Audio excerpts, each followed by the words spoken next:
Ukrainians are watching closely as President Volodymyr Zelensky prepares to meet U.S. President Donald Trump in Florida on Sunday, a meeting aimed at charting a path toward ending the war in Ukraine. The meeting comes amid ongoing Russian air attacks that have targeted Kyiv and other cities, leaving parts of the capital without power and heat. According to Ukrainian officials, Zelensky's delegation arrived in Florida late on Saturday. He is expected to discuss several crucial issues, including the future of the contested Donbas region in eastern Ukraine and the safety of the Zaporizhzhia nuclear power plant, as well as broader peace proposals brokered by the United States. Greetings, dear Ukrainians. Today has also been an active day for us, a day of our diplomacy. There were important conversations.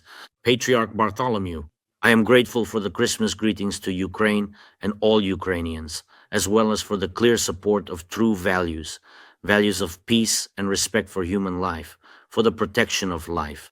Today we also spoke for almost an hour with representatives of the President of the United States of America. We spoke with Steve Witkoff and Jared Kushner, and it was truly a good conversation. A lot of details. There are good ideas, and we discussed them. We also have some new ideas on how to bring real peace closer. And this concerns formats. It concerns meetings, definitely the timing as well. Today, Rustem Umarov will also be speaking with the American team. It's important if we manage to organize what we discussed today. And some documents are already ready. I see that they are almost completely ready. Some documents are ready. Of course, there is still work to be done on sensitive issues, but together with the American team, we understand how to ensure all of this. The coming weeks may also be intense. Thank you, America. And thank you to everyone who continues to put pressure on Russia so that they fully understand 100% that prolonging the war will have severe consequences for them, for Russia. While the 20-point plan has been largely agreed upon, key sticking points remain. Russia continues to demand full control over the Donbas, even areas still held by Ukrainian forces. Kyiv, however, wants to freeze the front lines at current positions, seeking to preserve as much territory as possible.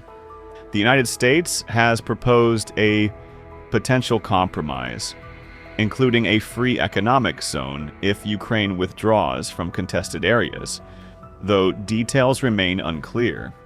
We see that smart people have also appeared in the West, who are recommending that the Kyiv authorities accept decent conditions for ending the conflict.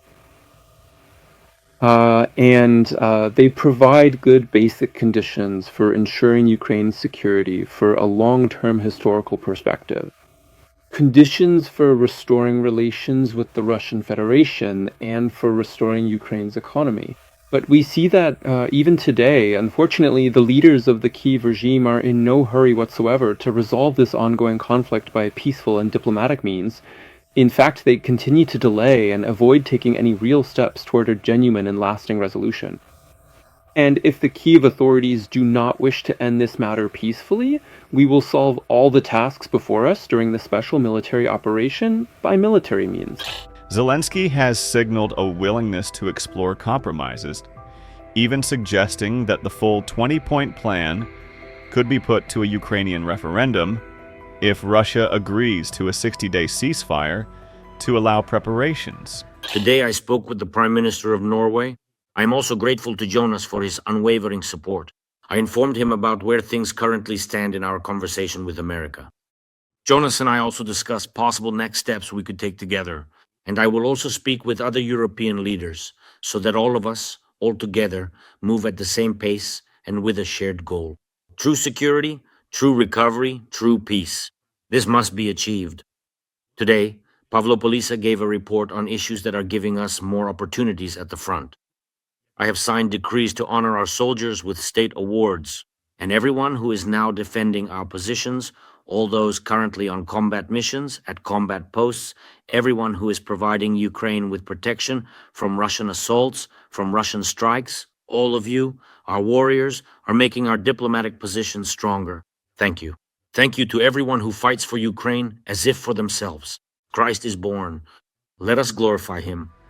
European allies are also closely monitoring the situation. In Halifax, Canada, Zelensky met with Prime Minister Mark Carney, who pledged additional economic aid to Ukraine and emphasized that peace requires a willing Russia. Thank you for taking this time, just at a crucial moment in this process. Prime Minister, dear journalists, dear Canada, thank you for your support, first of all, and thanks for your words that you mentioned about this tonight attack. It was really very difficult. This attack is again Russia's answer on our peace efforts. We need two things: pressure on Russia and sufficient strong support for Ukraine. We will speak about it. We will speak about air defense. European Commission President Ursula von der Leyen reiterated that the shared goal remains a just and lasting peace, one that preserves Ukraine's sovereignty, strengthens its security, and ensures territorial integrity.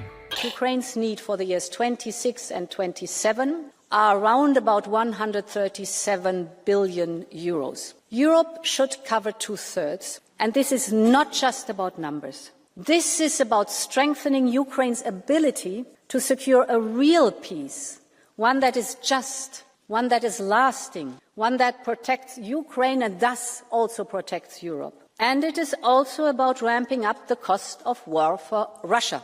And this is why I proposed two different options, one based on assets and one based on EU borrowing. Last week we agreed on the sustained immobilization of Russian assets. And this is a decisive step that sends a very strong political message. It means that the Russian assets will remain immobilized until we decide otherwise, until Russia stops the war, and until Russia pays duly reparations to Ukraine for the damage that is done. The timing of the Florida talks is tense. Moscow's recent missile and drone strikes demonstrate that the Russian government is not currently showing signs of easing hostilities, even as diplomatic negotiations continue.